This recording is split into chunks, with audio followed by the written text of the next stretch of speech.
আপনার আমার প্রয়োজন আল্লাহর নাই। আপনি যদি ব্র্যান্ড চেঞ্জ করতে পারেন, ফার্নিচার চেঞ্জ করতে পারেন, তো আল্লাহ কি উম্মত চেঞ্জ করতে পারে না? উলামা তো বলবে 600 কোটি কাফের, আমিও বলি কাফের, কিন্তু আমি বলি এটা রিজার্ভে রাখা আছে। যেমন বাংলাদেশের সার্কুলেশন দেওয়া সৈনিকের সংখ্যা সবাই জানে, কিন্তু রিজার্ভে কত রাখা আছে এটা কেউ জানে না। কেননা রানিং সৈনিকের থেকে রিজার্ভের সৈনিক বেশি থাকে, এটা সব দেশের নিয়ম। আল্লাহ 600 কোটি রিজার্ভে রাখছে, আর বইলা দিছে ইয়াস্তাবদিল কওমান গায়রাকুম, তোমাদেরকে লাল কার্ড দেখায়া চেঞ্জ করে দিব, আর ওদেরকে আইনা তোমাদের জায়গায় বসায় দিব। ফালা ইয়াকুনু আমসালাকুম, তোমাদের মতো নিমক হারাম হবে না, তোমাদের মতো অকৃতজ্ঞ হবে না, তোমাদের মতো কপাল পোড়া হবে না, তোমাদের মতো হতভাগা হবে না, তোমাদের মতো নিকৃষ্ট হবে না। বিদায় আপনি মুহাম্মদুর রাসূলুল্লাহ রঙে কতটুকু রঙিন। এই জন্যই তো দুরবস্থা। চলেন আল্লাহর কাছে তওবা করি। এই উম্মতকে আল্লাহ সুযোগ দিছেন, অপেক্ষা করবেন হাত্তা ইউগারগির, কণ্ঠনালীতে রু আসার পূর্ব মুহূর্ত পর্যন্ত। সারা দিন অপেক্ষা করেন যে দিনের সূর্যের আলো দেখতে পাইল, সারা রাত্র অপেক্ষা করেন সে যে সূর্য ডোবা দেখতে পারল। রাজি? তওবা করতে রাজি? রাজি? কে কে রাজি? তাইলে বলেন আল্লাহ অতীত থেকে তওবা করলাম। বলেন বলেন বলেন বলেন বলেন। নামান আসেন, কমসে কম আসেন। ওলামাদের ছত্র ছায়া আইসা, ওলামাদের দিক নির্দেশনায়, ওলামা আপনাদেরকে কঠিন করবে না, সহজ করবে। আমি তো এই জন্য বলি, আমার জাতি যদি একটা কাজই করত তাইলেও তো মনকে বুঝাইতে পারতাম। যখনই ঘুমাইতে যায় তখনই যদি আমার জাতি আল্লাহর কাছে মাপ চায় ঘুমাইতো, যখনই ঘুমাইতে যায়। কেন হইতে পারে ঘুমাবে আর কোনোদিন উঠবে না, সুযোগ হাতের থেকে চলে যাবে, তওবা করার আর সুযোগ হবে না, মাপ চাওয়ার আর সুযোগ হবে না। বিদায় আমি তো যুবকদের পায়ে হাত দিয়ে বলি, যুবক সারাদিন কি করলো আমার বিষয় না, আমার বিষয় হলো তুমি যখন ঘুমাইতে গেলা আল্লাহর কাছে মাপ চায় ঘুমাইলা কিনা। একটা কাজই যদি করতো, দ্বিতীয় আরেকটা কাজই যদি আমার জাতি করত, আজান দিতে দেরি, ছুটা মসজিদে যেতে যদি দেরি না করত। কে ডাকতেছে? কে? আরে কে ডাকতেছে? আরে কে ডাকতেছে? আল্লাহ ডাকতেছে। আমি আপনি করে বলবো না, আমার জাতিকেই বলবো। মুরব্বীরা ডাকতে দেরি, বাংলাদেশের কোনার থেকে ছুটে আসতে দেরি করে না, ঠিক না? কি রাগ হয়ে গেলেন? হ্যাঁ, অথচ ঘরের পাশের থেকে দাঁড়ায় আল্লাহ ডাকে। মসজিদ বিলকুল ঘরের পাশে, এখানে আল্লাহ ডাকে, 2 কদম দেওয়া যায় না। অথচ মুরব্বীদের ডাকে বাংলাদেশের কোনার থেকে ছুটে আসে। তুই ছুটে গেছে আজ কোথায়? মুরব্বীরা ডাকছে। কে ডাকছে? বড়রা ডাকছে, মুরব্বীরা ডাকছে। ও মুরব্বীর ডাকে টেকনাফ থেকে ছুটতেছে, তেতুলিয়ার থেকে ছুটতেছে, অথচ আল্লাহ ডাকে ওর ঘরের পাশে মসজিদও ছুটে দেয়। খোদার কসম দ্বিতীয়ত করেন, নাইলে হইতে পারে লাল কার্ড এই উম্মতকে দেখায় দিবে। ওটারই নমুনা দেখা যাইতেছে, একটার পরে একটা দেশ মাটির সাথে মিশতেছে।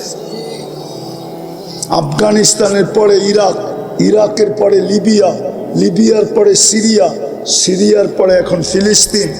জানি না এটার পরে কার সিরিয়াল আসে। আল্লাহর পক্ষ থেকেই আসতেছে। আল্লাহ তাকায় তাকায় দেখতেছে, লিউযিকাহুম বাদাল্লাযী আমিলু লাআল্লাহুম ইয়ারজিউন। এরা ইউটার্ন নেয় কিনা। ইউটার্ন নিলে হয়তো মাফ করে দিবে। ওলামাদের কাছে আমার প্রশ্ন, কোন উম্মতকে আল্লাহ এইভাবে মসজিদ বানাইতে দিছিলেন যেইভাবে আজকে আমরা মসজিদ বানাই? জুইলাত লিয়াল আরদু মসজিদা, কোন উম্মতের জন্য ঘোষণা ছিল কিনা? কোন উম্মত এইভাবে যেখানে খুশি সেখানে মসজিদ বানাইতে পারতো কিনা? পারত না। এটাও আমাদের শ্রেষ্ঠত্বের প্রমাণ যে আল্লাহ পুরো জমিনকে আমাদের জন্য মসজিদ বানায় দিয়েছে। সেজদা করতে দেরি, আমি তুলা নিতে দেরি করব না। কিন্তু আমি সব জায়গায় চলে আসছি। প্রশ্ন আপনাদের কাছে, বিবেকের কাছে, সৃষ্টির ভিতরে আমাকে মানুষ হিসাবে শ্রেষ্ঠত্ব দিলেন, বলেন আপনার আমার ভিতরে মানবতা কতটুকু? আল্লাহ তো মানুষকে মূল্যায়ন করবেন, জানোয়ারকে তো করবেন না। আপনি বলবেন আমি তো মানুষ হিসাবেই মরব, কিন্তু কোরআন তো বলে না। কোরআন তো বলে মানুষ হিসাবে জন্ম নিলেই মানুষ হয় না। যদি হইতো তাহলে হাতের বানানোটাকে কেন আল্লাহ জানোয়ার বলতেন? মানুষকে তো হাত দিয়ে তৈরি করছেন। সমগ্র সৃষ্টিকে তো আল্লাহ তৈরি করছেন 2 অক্ষর দিয়া। মানুষকে তো তৈরি করছেন কুদরতি হাত দিয়া। সমগ্র সৃষ্টিকে তো তরিগরি কমপ্লিট করছেন 6 দিনে। আপনাকে আমাকে তো কমপ্লিট করলেন 10 মাসে। আপনাকে কেন জানোয়ার বলবে? আরো 2-4টা দেখাবো।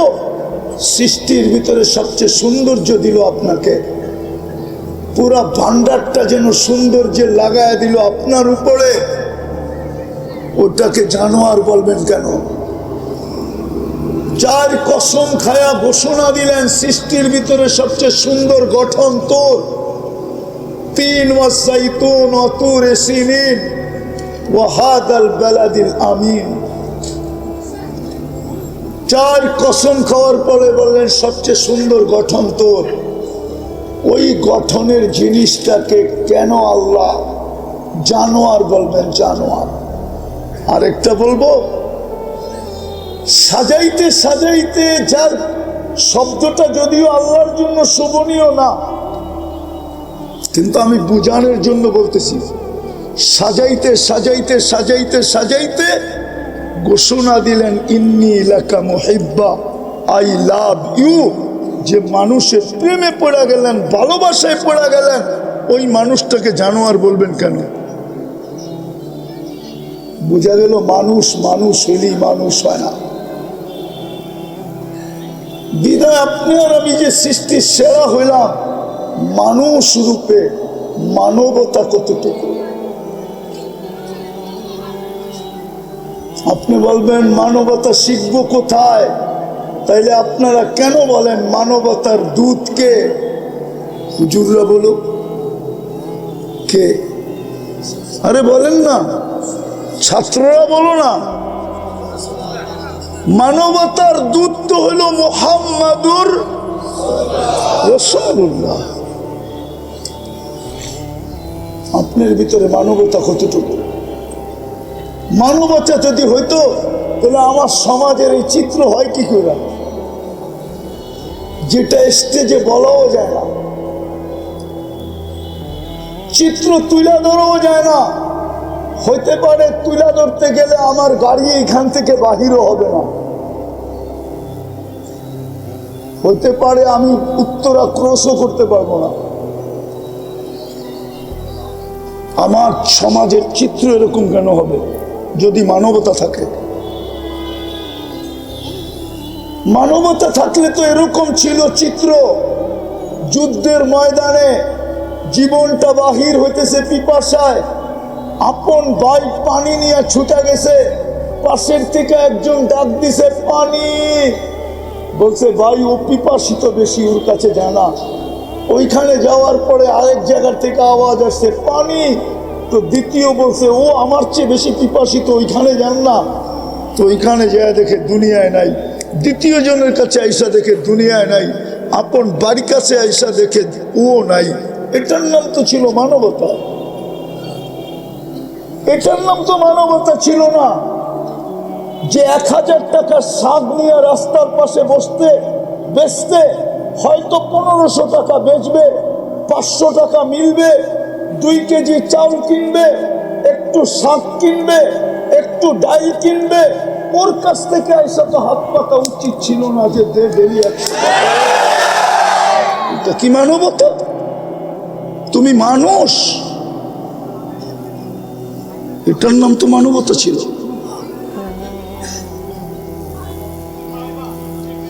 রাগ হয়ে যাবেন বলবো, আমার সমাজ তো দেখি রাস্তাঘাটে পোস্টার দেখলে দেখি সমাজ সেবকের অভাব নাই, ঠিক না? আওয়াজ না, আওয়াজ না, মনোযোগ। কিন্তু আজ পর্যন্ত বাংলাদেশে আমাকে বাড়ি করে দেন তো একটা, যে তৃতীয় লিঙ্গের কোনো আশ্রয় কেন্দ্র কেউ খুলছে? আমাকে দেখান, একটা দেখান। এটা কি সমাজ সেবার অন্তর্ভুক্ত ছিল না? যে তৃতীয় লিঙ্গের মানুষগুলা রাস্তায় রাস্তায় ঘুরবে আর মানুষকে বিরক্ত করবে আর হাত পাতবে আর বাসা বাড়িতে উঠে চিল্লা চিল্লি করবে, আর যুবকরা ওদেরকে নিয়ে মজা নিবে। যুবকরা তো ওদেরকে নিয়ে মজা নেয়। রাতের অন্ধকারে তো একদল মানুষ ওদেরকে নিয়ে মজা নেয়। উচিত তো ছিল আমার সমাজের বিত্তশালীদের, সমাজ সেবকদের উচিত ছিল বৃদ্ধাশ্রম যখন খুলতে পারছ, তৃতীয় লিঙ্গের জন্য একটা আশ্রম খোলো, 10 জনকে নিয়ে যাও আর বলো এখানে থাকবি, 2টা কাপড় পরবি, 2 বেলা খাবি আর আল্লাহ আল্লাহ করবি। তুই রাস্তায় ঘুরা ঘুরা নিজের ইজ্জত বিলীন করার প্রয়োজন নাই। চাইলে তো বুঝতাম আপনি সমাজ সেবক। রাগ হয় না, বুঝানোর জন্য বলতেছে। সৃষ্টির ভিতরে শ্রেষ্ঠত্ব দিল, মানবতা কোথায়? আল্লাহ তো দাম দিবে মানুষকে। আপনি কালকে এই চেহারা নিয়ে দাঁড়াবেন কি করে বলেন? ওইখানে কোন কাজ চলবে বলেন? শেষ উম্মতে মুহাম্মদী বানাইলেন, উম্মতে মুহাম্মদী বানাইলেন, কিন্তু প্রমাণ দিলেন তোর চেয়ে বেশি ভালোবাসা। আগে বললাম না, 1 হাদিসই যথেষ্ট। কিন্তু বলেন ওই রসুলের রঙে রঙিন কতটুকু? কবরে যে প্রথম প্রশ্ন হবে, বলো এই ব্যক্তিকে চিনো কিনা? ও আমার জাতি, কি জবাব দিবেন বলেন? দুনিয়াই শেষ। কোরআন তো আফসোস করে বলতেছে, আরাদিতুম বিল হায়াতিদ দুনিয়া, এই মাটি নিয়ে তোরা খুশি হয়ে গেলি, আর উত্তরার বাড়িঘর নিয়ে খুশি হয়ে গেলি, আর আজমপুরের ফ্ল্যাট নিয়ে খুশি হয়ে গেলি। আমি তো তোদের ঠিকানা নিজ কুদরতি হাতে বানাইছিলাম। এই উম্মতের জান্নাত তো আল্লাহ নিজের কুদরতি হাতে বানাইছেন।